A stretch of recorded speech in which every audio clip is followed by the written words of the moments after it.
भूगोल एक विषय के रूप में हम पढ़ा चुके हैं। अब दूसरे पार्ट में हम पढ़ाएंगे आपको भूगोल का अध्ययन क्यों ज़रूरी है।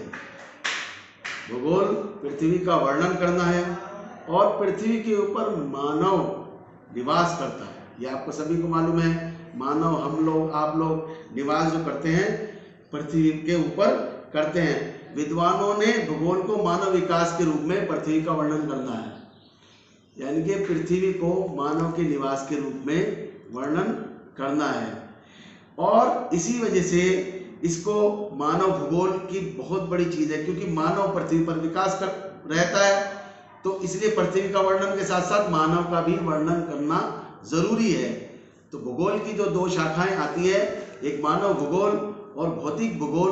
तो सबसे पहले हम मानव भूगोल के बारे में पढ़ेंगे। तो मानव भूगोल, मानव, वातावरण, इनके बीच में गहरा संबंध है।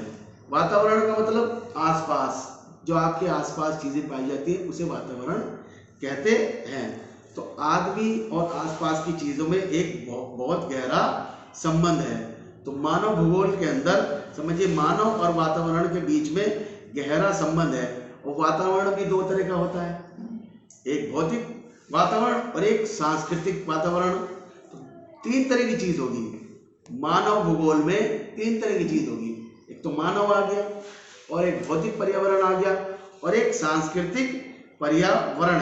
ये तीन चीज़ें इसमें आ गई है, समझे। मानव भूगोल भूगोल की एक महत्वपूर्ण शाखा है ये, जिसमें मानव और वातावरण के बीच के संबंधों का अध्ययन किया जाता है। इसके अंदर मानव भूगोल के अंदर मानव तो है ही, नाम से ही मानव भूगोल है। और वातावरण, वातावरण का मतलब आसपास, जो आसपास चीज़ें पाई जाती हैं उनका भी इसमें अध्ययन किया जाता है। तो भूगोल की एक महत्वपूर्ण शाखा मानव भूगोल है, और मानव के आसपास जो चीज़ें पाई जाती है उसको वातावरण कहते हैं। वातावरण दो तरह का है, भौतिक वातावरण और आपका सांस्कृतिक वातावरण।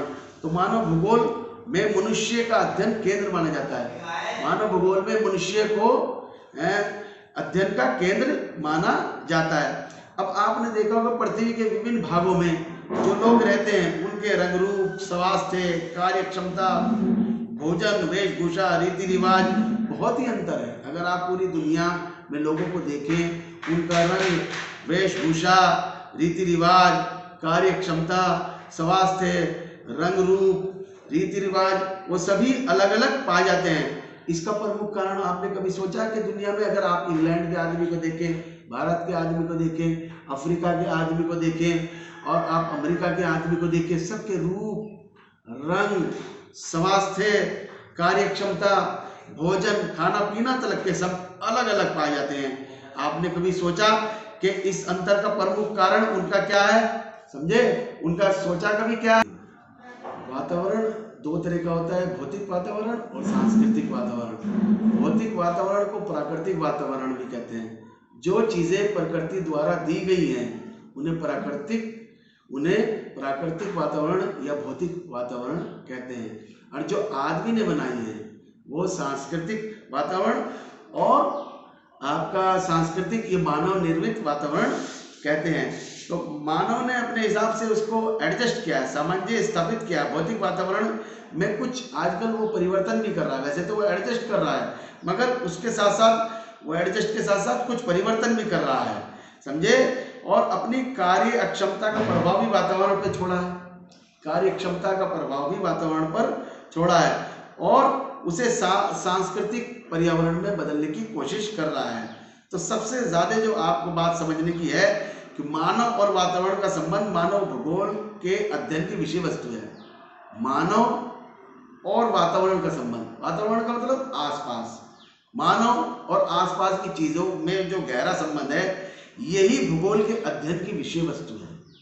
भूगोल के अध्ययन की विषय वस्तु मानव और वातावरण का संबंध ही, यानी वातावरण का मतलब आसपास की चीज़ें और मानव, इन दोनों के बीच में एक गहरा संबंध है, और यही भूगोल के विषय की अध्ययन की